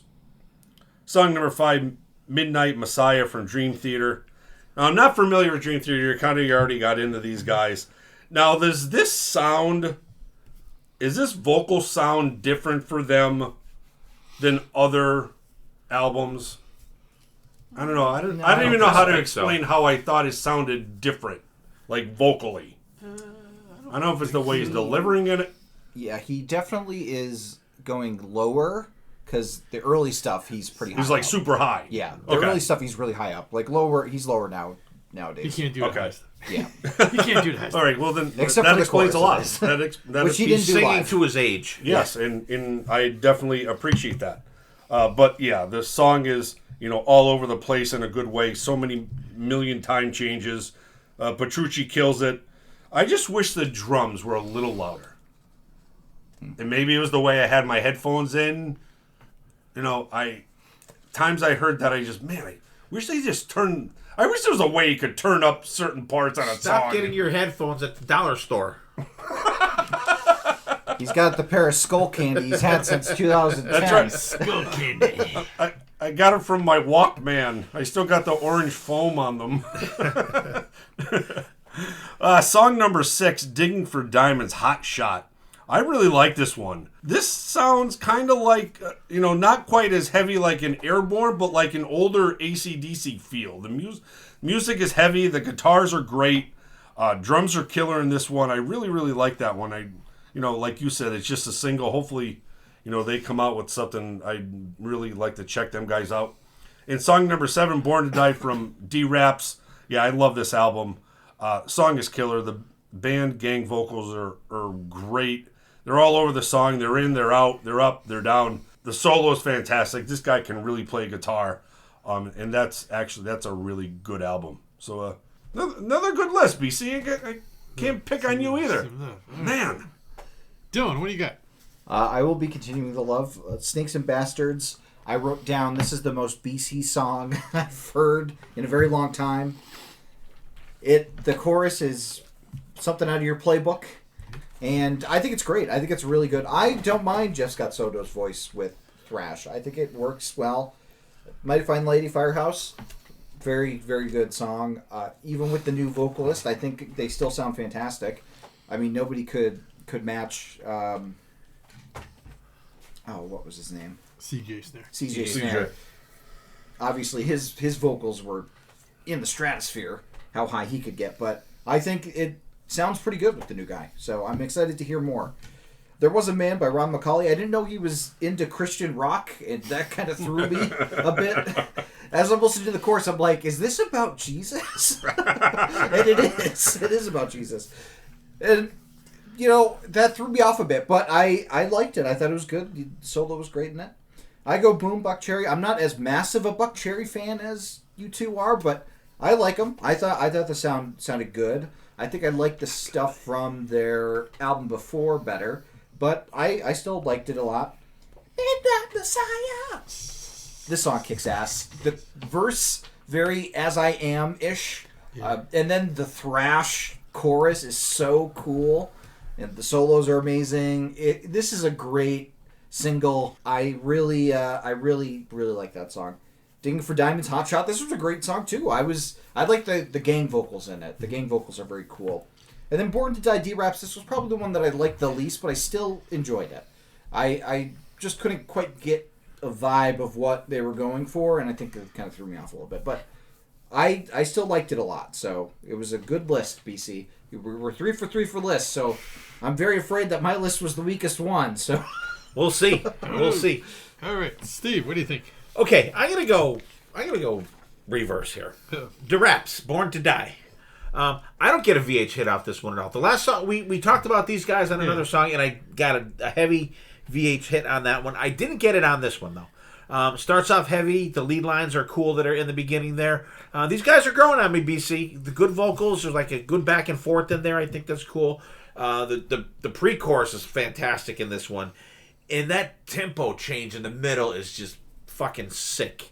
The soloing, sick bananas on this one too. But it's not a Van Halen. I don't not get a Van Halen hit at all on this one because I was jab here and there, but not. I didn't like even get that at all others. because I was thinking I'm like because I remember the last song and I'm like that has a good VH hit to it. This one didn't. I thought it felt like its own thing. Hot Shot, Digging for Diamonds. I like the start, and I didn't know this was Jason McMaster singing this one. So I here's literally what I wrote. I like the start. Reminds me of Dangerous Toys and Dirty Looks. There you go. So I'm like, but then I'm like, this has got to be him. So, but I didn't. I get a chance to look it up. Great driving feel. There's some really cool ride cymbal during the solo. The solo is not like a ripping one, but it fits the song perfect. Like, this is just a standalone thing, or I didn't really get a chance to look into it. It was on the bottom. You may also like. I was like, that's it. I clicked on it. Is it an album or? No, it's only like this song, and there might be one other one. Oh yeah. I hope it's something that they expand on. This came back out in May, so it's. So maybe it's a pre-release, like, I don't know. I have to look a little deeper in those guys. Dream Theater, Midnight Messiah, ODT. Little spoken word during the soft thing, little eerie chanting in the beginning too.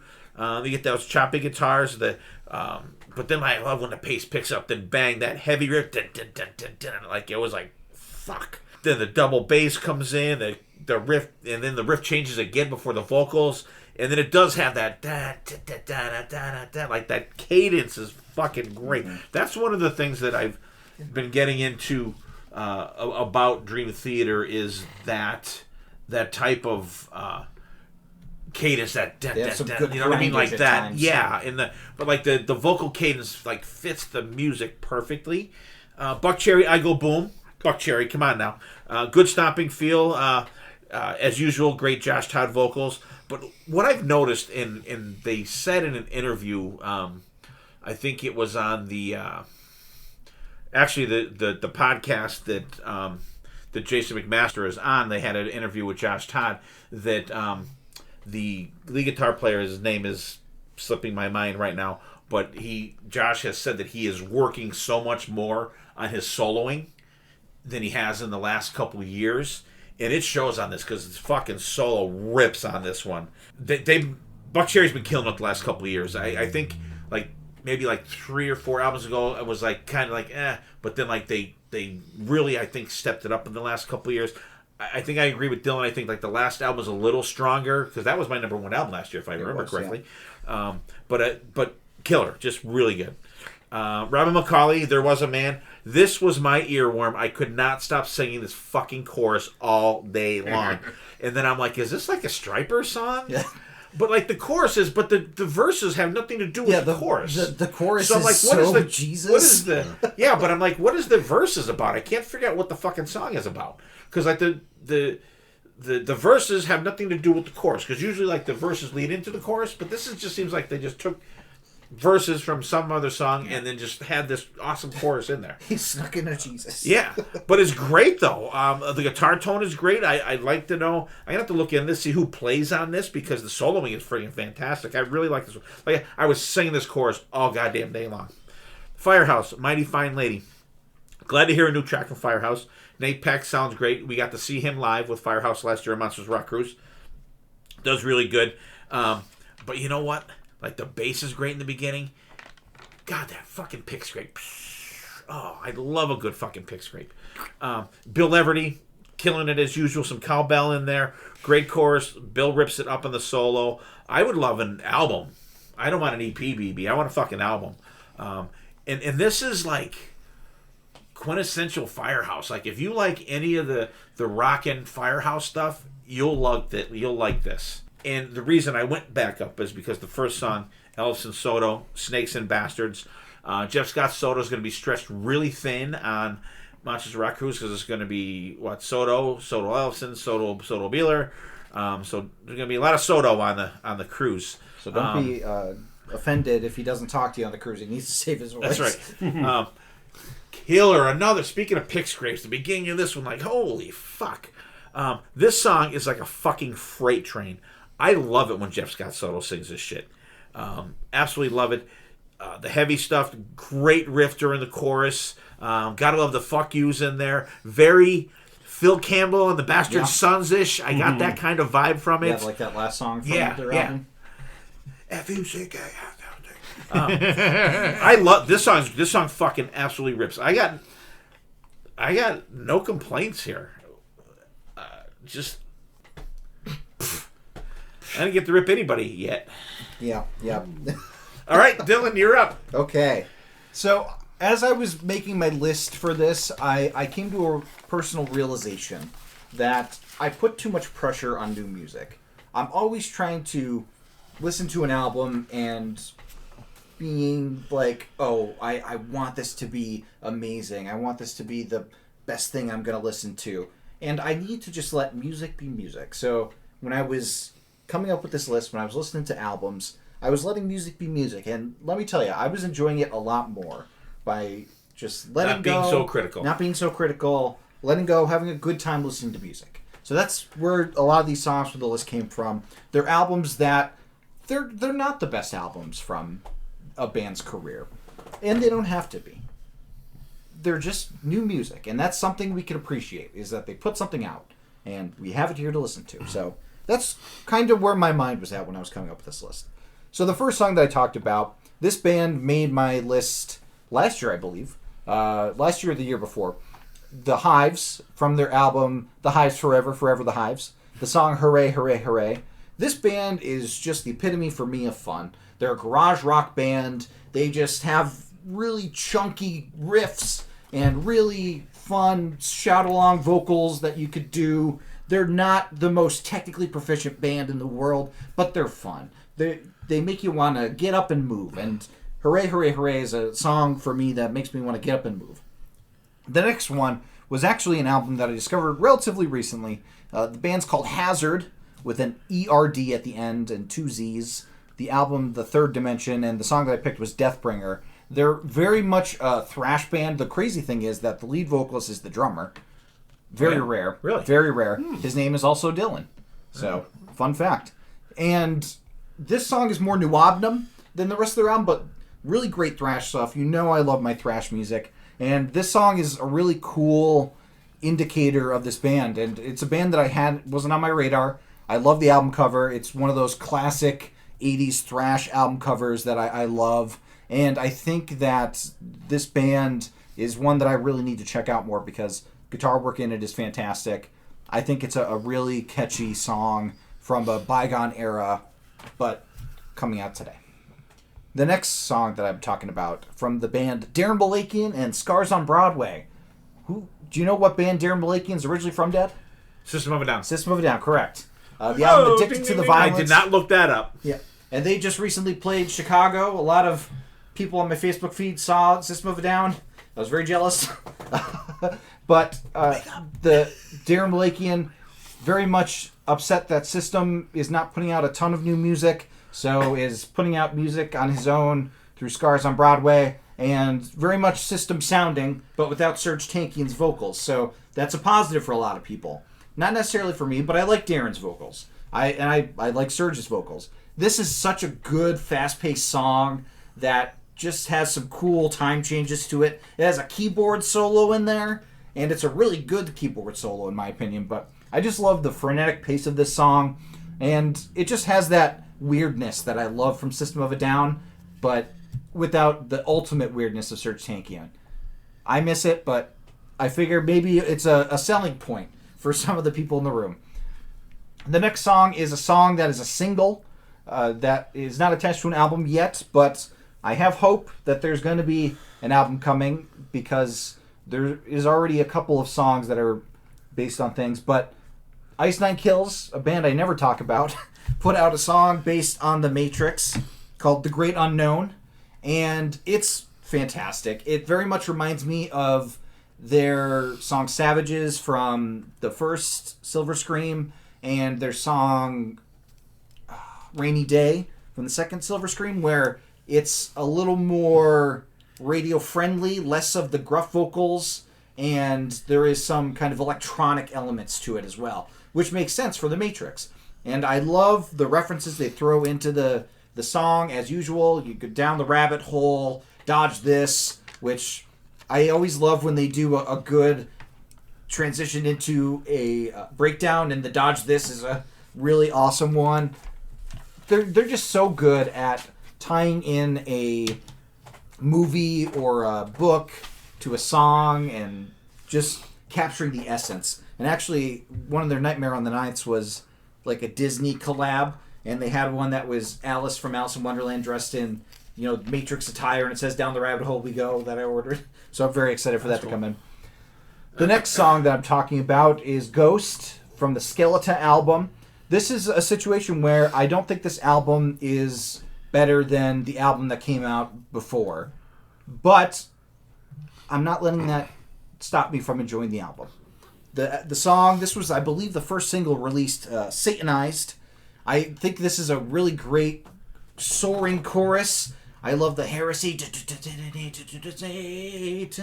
Just a fun Ghost song. You're singing along with Papa, and it's a fantastic, fantastic time. My penultimate song from the band Spirit World, a band that I've really kind of glommed onto from the album before this. This album is Hell Dorado, and the song is Waiting on the Reaper. This one has very much a power trip feel at times. The band Power Trip, Dad? Very much kind of a swing of the axe type of situation, but great time changes in this song. They do their weird, spooky guitar thing at the beginning that I always love. Great thrash vocals. This album is really interesting because there are just straight kind of acoustic, melodically sung songs that are almost campfire-esque and very different from this.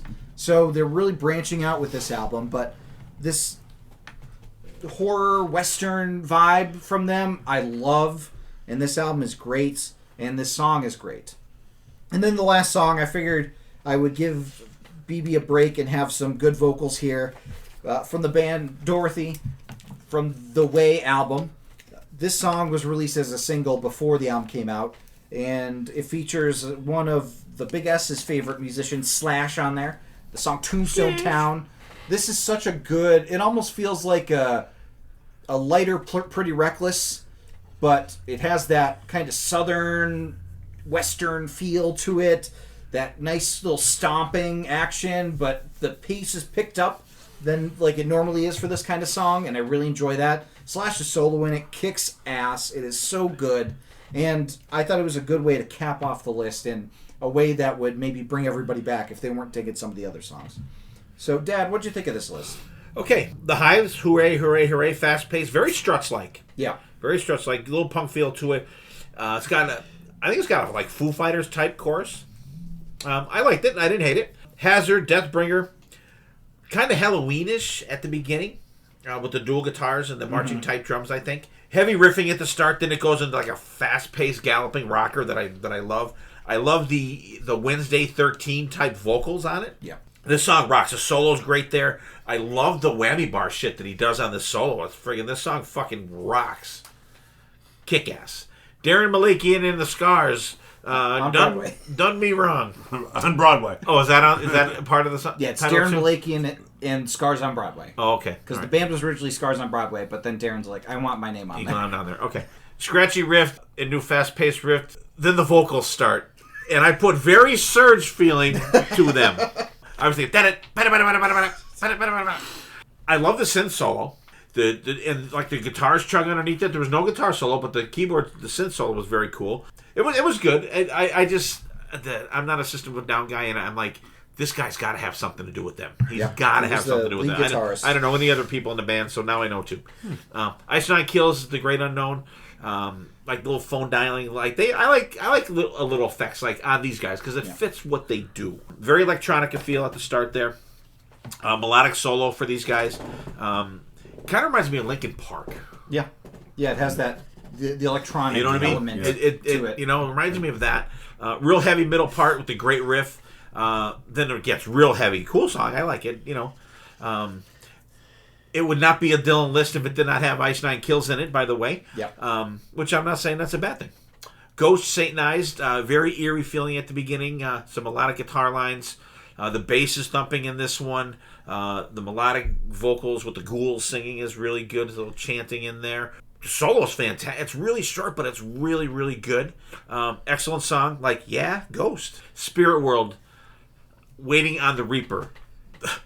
Fucking grindage. Some fast-paced drumming, then it goes into a chug. I love the vocals on this one. They totally fit the song. The gang vocals are killer in there. We can always count on Dylan for some killer thrash when we do these type of things. Wicked-ass tempo change in the middle, and then they get that call and response in there. It's friggin' killer. Like the whispering part is really cool, too. Then more grindage at the end. Fucking awesome song. Dorothy, Tombstone Town. This is another one that's on Apple Music that it's all capital letters, by the way. As I do on every time we do a list, I always play in the car when your mom's there. And this came on. She's like, ooh, I like her voice. So Dorothy friggin' rocks. It's got that cool feel with the clapping. I love her vocal. It's got a little country feel to it, but it has a kick-ass driving beat in it. It's like a foot stomper.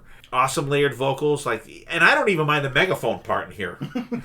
The solo absolutely rips. Great track. Just the one little bump in the road with the Surge guy thing. Yeah, I figured Darren wasn't gonna go unscathed in this list. BC, what'd you think? All right, the highs. I mean, I really like the music of this. And Steven said it has a little punknish feel to it. Yeah, that's what I liked it. I found myself my foot going there. So it's got to be good. Hazard. I really like the guitar tone. Vocally, I have down. I'm thinking, what? I put down gutter / goth. Yeah. I was trying to think of what the fuck. The vocals are kind of. I could have. But I like the Wednesday 13 point. But no, I found that song to be very cool. This Darren Malaki and the Scars on Broadway. Cool riff. It has the kind of offbeat drums again in it. Mm-hmm. And I put down vocally reminded me of someone. I didn't know it was any of this System of a Down person, but now I'm like, okay, that's where it's coming from. Not Ice Nine Kills. There's always a lot going on in Ice Nine Kills. You got the little sound themes, which is always cool. To the heaviness of them, to the big show part of them. Yeah, I always dig these guys. They're very entertaining. The Ghost song. I mean, the Ghost is either hit or miss with me, and this one kind of missed a little bit. I'm not saying it's bad. Yeah. It's just it didn't grab me. Like when I first heard the Rat song. I was like, that Rats. Yeah. And I mean, it's no Rats for sure. I found myself humming that all the time, and that grabbed me. It's a good song. Just didn't really grab me. Spirit World, musically, come on, this is it. It has the riot symbol in it. You got me right there. Angry vocals, the grindage, the solos. I mean, really, really dig this. Dorothy, I don't know, in the beginning, it just seems very dancey. Nobody said that. So it's got that. It's got the hoedown feel. Take your part, spin around. Yeah. But then it got better at the end, like as it went on. The very first, I'm like, this is not dancey. I'm like, what the fuck, But I'm not very. I don't think I've ever heard anything by her before this. I don't know if it's just her. Stephen Michaels renting her bang zone. Renting her bang zone, but the beginning was a little dancey for me, but it saved the stuff as it went on. Okay. But no, good list. She was on somebody's album. It wasn't Nita Strauss's album that she did a song. She did a song for somebody. Yeah, I remember so and so with Dorothy. I'm like, Dorothy. I'll look it up. But BB, what'd you think of the list? Are you sitting down? I am. You're sitting right across from me. I really like this list. Yes. I know I'm gonna shock you, Dylan, but Shock the people.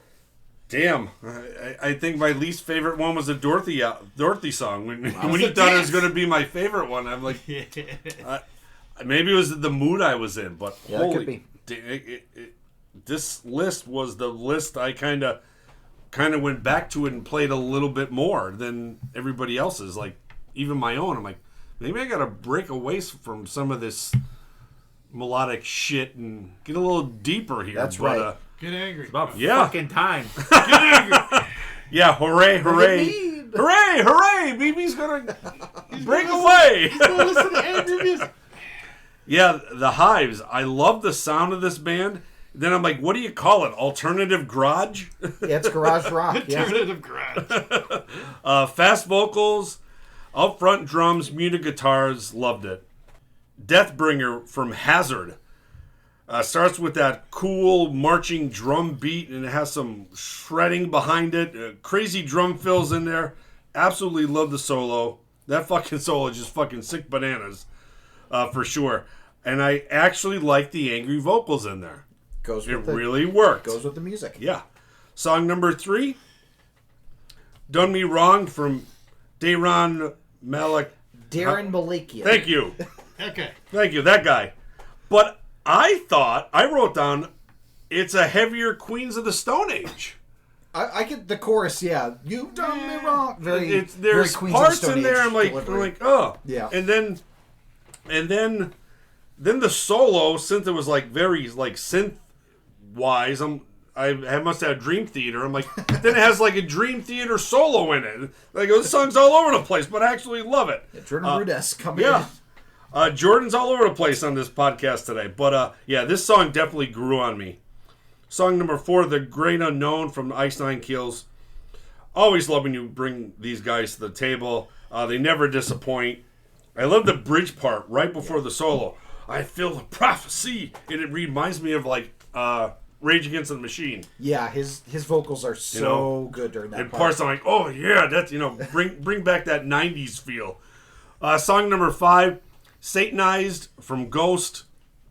Very melodic, or it almost teeters like radio polished poppy in a way. When I saw the title, I expected a little more. Yeah. You know what I mean?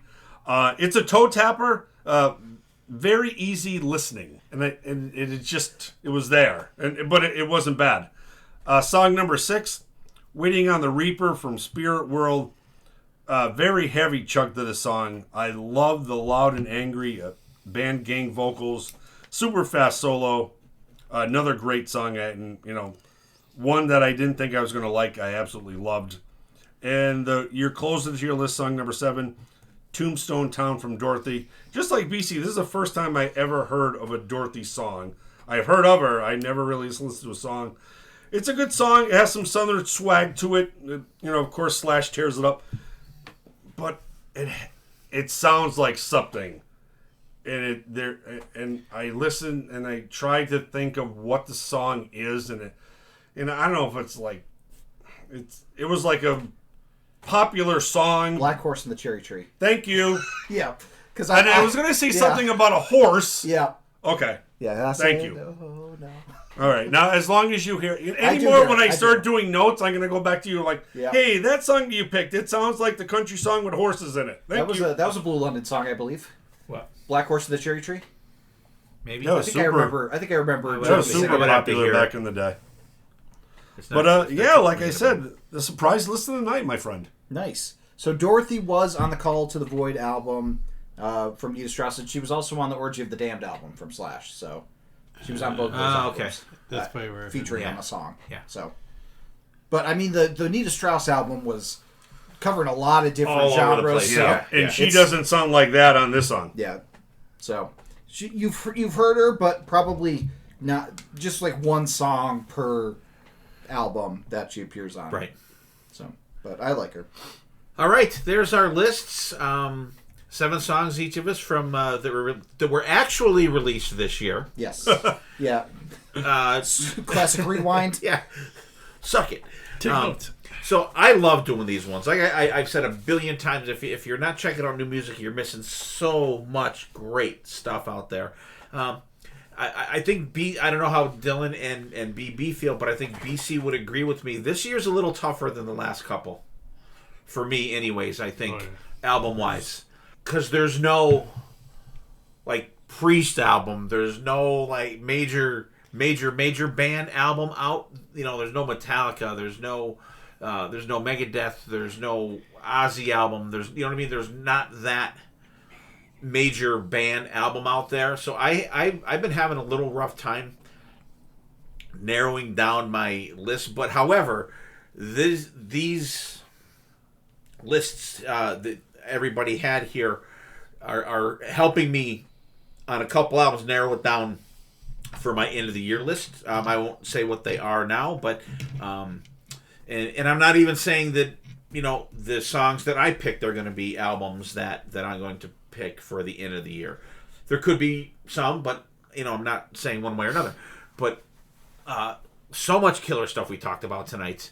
And like I said, I love doing these ones. I like when we do the albums of the halfway albums, with the exception of one this year. They were all really good. Again, the head's shaking again. I can't help it. I can't fucking help it. But so we'll go around, give your final words, and pick like 2 songs of a favorite from everyone's list, and we'll get up on the hell out of here. All right, yeah, like you said, if you guys are not listening to new music, yeah, there's so much out there. You just have to go find it, and sometimes it's not easy to find it, especially like some of these deeper tracks.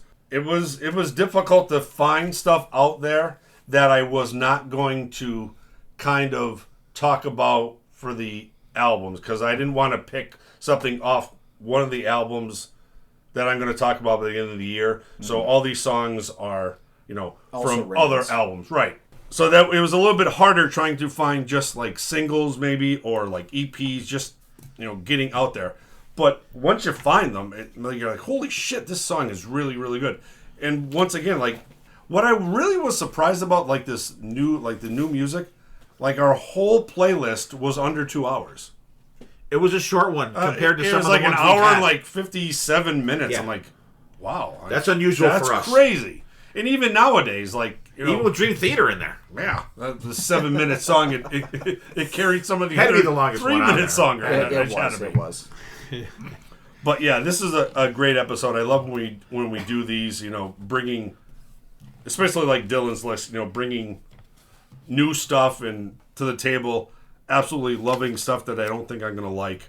Yeah, no complaints for anybody's list. Probably BC, my 2 favorite from yours would be the Firehouse, Mighty Fine Lady. I love what they did with that. And then I Go Boom from Buck Cherry. That's just great stuff. Dylan, easily Deathbringer from Hazard. And the Ice Nine Kills, The Great Unknown. Like I said in my review, you always bring Ice Nine Kills to the table, and they never, ever disappoint. Righty from you, probably Blackout from Metal 6000. Never heard of them guys. That's great stuff from them guys. And then, I don't want to say Sign of the Wolf, because we may talk about them at the end of the year, but I'm going to say Neck Breaking Dance. That was another surprise. Just crazy stuff from them. How heavy it was. And then, like I said, everybody's list, good stuff on the list. There's, you know, we like to bust each other's balls, but this is one of the first times in a long time, at least for me, I couldn't, you know, bust anybody's balls. New music is out there. It's fantastic. You know, definitely check out some of this new stuff that Dylan will graciously put on his playlist. All right. Dylan. Yeah, they'll all be on the Spotify playlist of the week in the show notes, so be sure to check them out, because this is a fantastic playlist. I did not really dislike any songs, and I love an episode where I can just listen to some good music, enjoy, and praise my co-hosts for their good taste. It doesn't happen often, but when it does, it's beautiful. So the songs that I think I liked from everybody's the most, Dad, definitely Neck Breaking Dance. Love a good song about moshing and getting in the pit. And I think Armageddon from War Kings. Love the two vocals. I think that they complement each other really well. And if she is a common thread throughout the album, I might check that album out because I was very impressed by that. BB, I gotta go Gutsy from Airborne. Like I said, I was very surprised, pleasantly surprised that we were back to the fast pace, balls to the wall Airborne that I love, and that was a great discovery. And Live and Let Go from the Gems, because gotta support the team. They're fantastic. And BC, of course I have to go Midnight Messiah. Such a good song.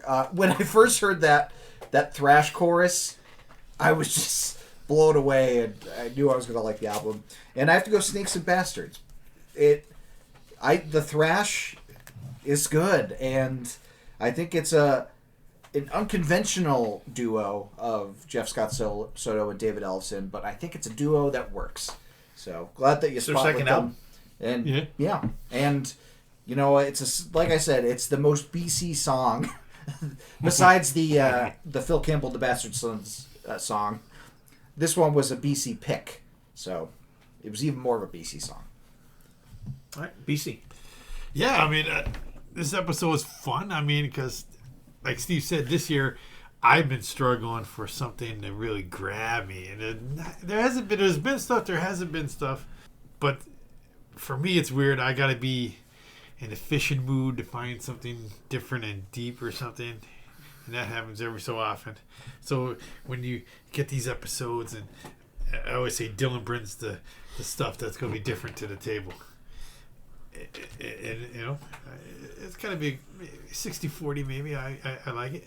Every now and then there's something I won't like, but everybody's list this week has been very good. Some were start off slow but finished off strong. But very fun. Who'd you pick from everybody? Oh, she's great. BB, I'm probably gonna go with the fifth and Wet. You gotta love some Jeff Scott Soto. Dylan, I'm gonna go with the Hazard song. I really like that. And Spirit World, I gotta dive into that a little bit more than I have. Steve's list, I'm gonna go with Halloween because that's what I go to Halloween for. Is that, and it was tight, but I'm gonna go with Tokyo Blade just for vintage riffs, nostalgic. All right. Yeah, love these episodes once again. Great, and I enjoyed the hell out of this playlist. Sometimes I'm listening to it and I'm like, you know, you do your due diligence for whatever show you have coming up, and sometimes it's not awesome. Not easy listening. But like this one, I would just, because kind of a rule for me is like when I'm out on the porch having a beer, like after work or the end of the day at night, whatever, like I don't listen to podcast stuff. Like I don't listen to our playlist that we're going to be having, you know, coming up, you know, this week or next week or whatever. I don't do that. But this list I did a couple times. I was out there and I'm like, you know what, I'm vibing with this list, and it's helping me because, like I said, I was having a tough time this year of just grabbing onto something that, you know, it really is really catching me. But like some of this stuff you may hear, you know, in, I don't know, December, January, whenever they have these things scheduled. But always fun, and like I said, there's no big names out there this year. You know, there's no Black Label Society album. There's, like I said, no Ozzy, no Metallica, no, you know, Priest or Maiden or anything like that. So it's a little tougher grabbing onto stuff. So, but I really enjoyed this one. So my favorites. So from Dylan, The Hazard. That's fucking fantastic. And I'm gonna go Dorothy. I really like her vocals, and I gotta say, there's a couple of these songs that throughout, after I made the playlist and I listened to a song, I would immediately click on the song on my Apple Music and go to the album and listen to the album. And there were some I'm like, holy fuck. So for let's see, BC's list, I gotta go the Rob McCauley one because I was singing that song all goddamn day. in my head, and I'm going to go Hot Shot Digging for Diamonds. I'm hoping that that's going to be an album come out because it's got that dirty looks, that Dangerous Toys feel, Jason McMaster singing. I really enjoyed that one. And just fun shit. BB, your list, I'm going to go with Violent Hour, Hell or Hollywood, because I really... now that I know that it's Carla from the Butcher Babies, and I'm like, wow, she can actually fucking sing actual stuff. I like it. I think it's great. And not Zach notwithstanding, really, really great stuff. And I'm going to go with Wet, because I was going to pick a song from this album as well. Jeff Scott Soto, awesome. And it's Jeff Scott Soto and Eric Martinson from Eclipse. So like, you can't go wrong. So and Eric does great shit like that because he does the Nordic Union stuff with Ronnie from Pretty Mates. So like I like how these bands get together and do stuff like that. So it's good because Jeff always does some Wet stuff in his list because at the pre-party at Port Canaveral. That was such a weird out of context statement. Jeff always does some wet stuff. He always does some wet stuff. You hear things. I don't know. But he did some of that stuff with Eric at the pre-party when we cruised out of Port Canaveral. So always cool to see that stuff. So I enjoy the hell out of this stuff. I'm glad that we got to do it. I'm glad that there's no It is good to rip on some stuff occasionally, but it's great too when you're like, wow, like there's a song like I didn't even know that they had an album, or I didn't even know that was a thing. Like I didn't know that there was a Firehouse song out and before we did this one. Hazard, like Dylan and BC usually bring ones that like you don't know. BB's been digging a lot deeper lately, and I've been kind of the person that's kind of been doing more of the mainstream stuff, not going outside of my box, but I'm glad that you guys do that, so I'm able to do that. So always love these ones, guys out there. If there's a band or an album that you guys out there that obviously we haven't covered because I think I have 60 some albums down so far that I have on my list to review for the end of the year. But if there's something out there we haven't talked about and you think that is fantastic, which listeners have done that for us before, and you're like, holy shit, thank you for bringing this to my attention or whatever, our attention. And so if you got something like that, let us know. An album that I was talking with Canada Rob on Monsters of Rock Cruise, and the Kill Switch Engage album that came out this year is really, really good. So I love when people tell me, hey, check this out. Especially if you're listening to this podcast, you know what we like. You know what our bang zone is. Mm-hmm. So I love it when people will throw out, here, check this out. You'll like this. You should like this. Let me know. So I love when stuff like that happens. So, guys, if you're not a new music listener, get out there and listen to some new stuff. Get out of your fucking comfort zone and check something out new. You will not be sorry. And guys, thank you for all the work you guys do. And it's always great doing this. Love being in the same room. So hope everybody's doing good out there. Hope everybody has a great fall coming up. Next week, Dylan will be putting forth an episode. We're not even sure what he's doing yet. He may not even be sure either. No, I know now. Oh, do you? Okay. Yeah.